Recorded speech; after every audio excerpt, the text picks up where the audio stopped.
It's been almost 6 months since NSA contractor and computer specialist Edward Snowden disclosed top-secret documents revealing a U.S. program to conduct electronic surveillance of other nations. Several of those nations included countries in Latin America. The revelations sent shockwaves through the international community and have sparked outrage. And now a German magazine is reporting that one of Snowden's classified documents shows the surveillance operation included the official email of Mexico's past president, Felipe Calderón, and many of its cabinet members. Mexico's government says that this is unacceptable and a violation of international law.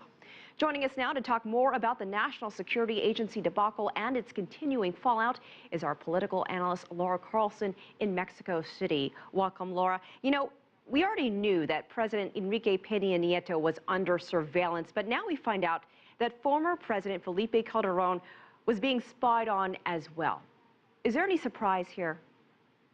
Well, Elaine, it's not a big surprise here in Mexico because ever since the first revelations in September, Mexico has been expecting more information to come out about spying on its country in the Snowden documents. But what it shows is the scope and insidiousness of this NSA operation in an allied country. Not only did we have President Peña Nieto spied on during his presidential campaign through his cell phone, but now we find that the NSA hacked the presidential computer network of acting President Felipe Calderón. And we also find that since 2009, they went into the communications network of the Ministry of Public Security. So what we have here is a massive espionage operation against an allied country that, as you can imagine, has caused a lot of stir here in Mexico. Well, you talk about the size of this and the scope. So do you think the spying has stopped?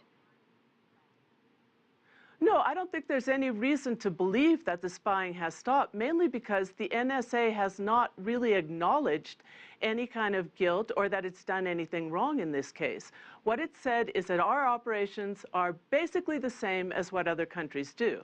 Now, naturally, not Mexico or any of the other countries believe that that's true. They think what they have here is something that's quite extraordinary and completely unacceptable, as they've said in the statements.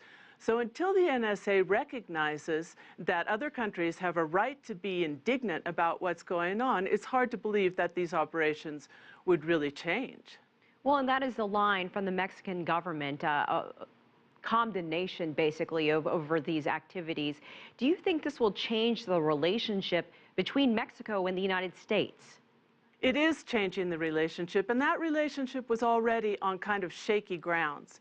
When Peña Nieto came into the presidency, he found a country where U.S. security agencies practically had full reign to operate within Mexican national territory, and he began to review that and decide to take more control over what kind of operations a foreign country, in this case the superpower, the United States, was allowed to carry out within his country.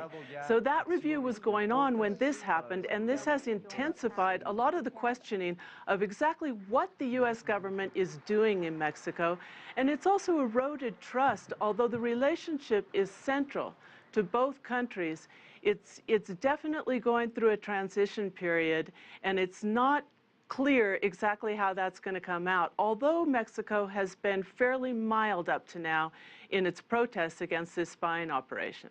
Well, and it's not just Mexico we're talking about. Brazil was targeted by the United States as well. President Dilma Rousseff went to the United Nations and said that her country was trying to develop technology to develop its own internet to protect itself against spying. How difficult would that be? Apparently, in technological terms, it's not easy to do. Right now, Brazil's data goes through platforms and data storage based in the United States, like most of the continent does. So Brazil is proposing to create data storage systems within its own country.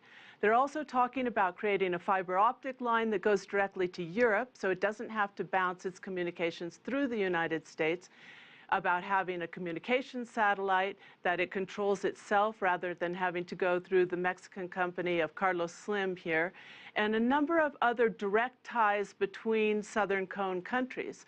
Their idea is to keep their data from going through the United States and to have locally stored data for Brazilian users that's not as vulnerable to NSA spying. Whether or not they can really do this is up in the air right now.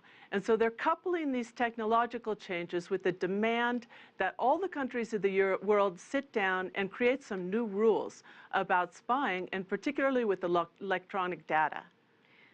That being the case, you know, the United States says it was doing all the surveillance to root out terrorism. Do you think that is really the case here? The United States was casting a very wide net. And there's a lot of evidence that indicates it was not just looking for terrorists in other countries. For one thing, it was spying on Petrobras, which is the Brazilian oil company. And apparently what they were doing is getting industrial secrets from Petrobras that would benefit U.S. companies that are going to be bidding very soon for major oil development projects in that country. So there's a question here about industrial espionage, and that's the other thing that has outraged countries, especially Brazil.